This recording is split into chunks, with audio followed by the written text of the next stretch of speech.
The player in me wants to say that if a fan is behaving in a certain way and you feel like that's something that has to be checked, you can do it. But that's not real life. Of course. Right? That's not the standard you're held to when you get to wear that logo on your helmet or you have that NFL patch on your jersey. And they are going to protect the shield. Now, what the league has to do is say, this is how we're going to safeguard you against that. The same way they do in basketball, there should be a way where you can go talk to somebody and say, this person said such and such. I don't feel comfortable continuing to do my job if they're here. I don't feel comfortable doing my job.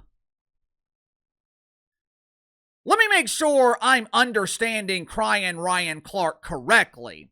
DK Metcalf was not comfortable being on the field because some dork wearing a blue wig was calling him Decalen? This was not a speech.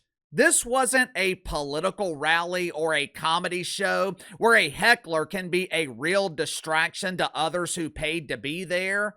This was a football game. There were 70,000 people in the stadium screaming and yelling.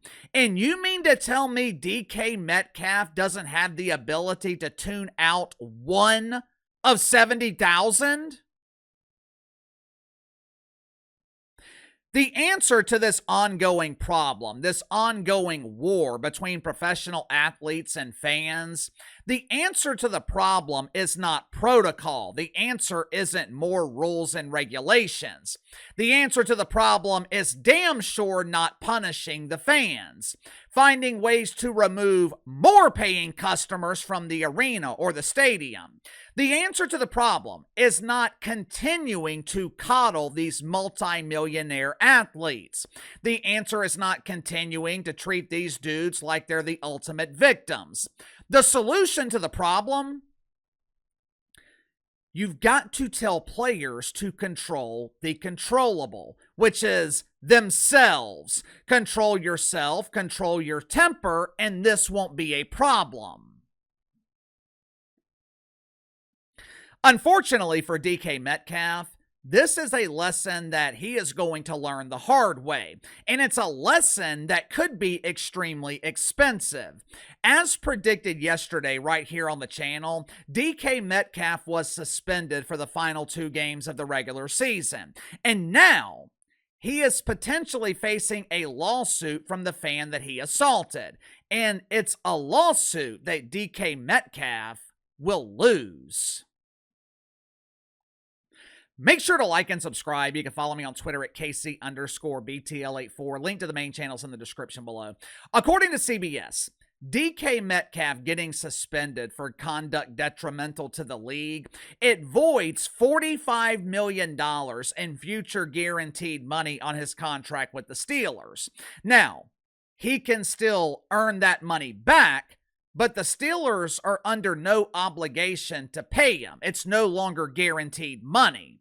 To make matters worse, DK Metcalf could be hit with a defamation lawsuit for accusing this fan of mythical racism. Over the last 36 hours, the mainstream media has been doing what they do best, which is polishing the turd. Anytime there's a story of fake racism, the media presents it like it's real. No matter how many times they have been burned, no matter how many times the media has been busted lying, they still present these stories of fake racism like they're true. I guess the media has forgotten that everyone has phones, and those phones, they have the ability to record video and audio. After the altercation, DK Metcalf claimed that he was the victim of racial slurs and that caused him to overreact. Unfortunately for Decalen, this video proves otherwise. Watch it for yourself. Hey, DK, don't sign it! DK, don't sign it! DK, boy!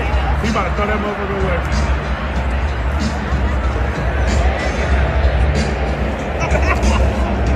Man! He knows he has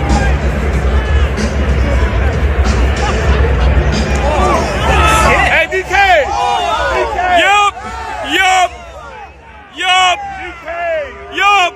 Again, you cannot be this stupid.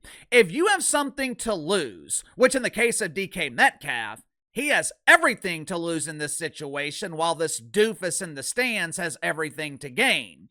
You saw the dork celebrating once DK Metcalf assaulted him. To me, it looks like this could have been a setup. It looked like his friend had the camera rolling at the perfect time. They recorded the entire incident, and DK Metcalf was dumb enough to be baited into it. Credit where credit is due. The dork with the blue hair, he might be a doofus, but he's obviously a professional masturbator. You know, the other day, me and one of my friends, we were having lunch. We were talking about how much our lives have changed from our 20s to our 40s. We've been friends for 20 years, met in 2006 when we were both in our early 20s.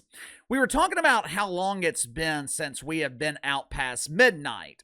One of the reasons I don't go to bars late at night, besides the fact that I don't drink, even when I was drinking in my 30s, I go to happy hour, but my ass was out of the bar by 7 o'clock.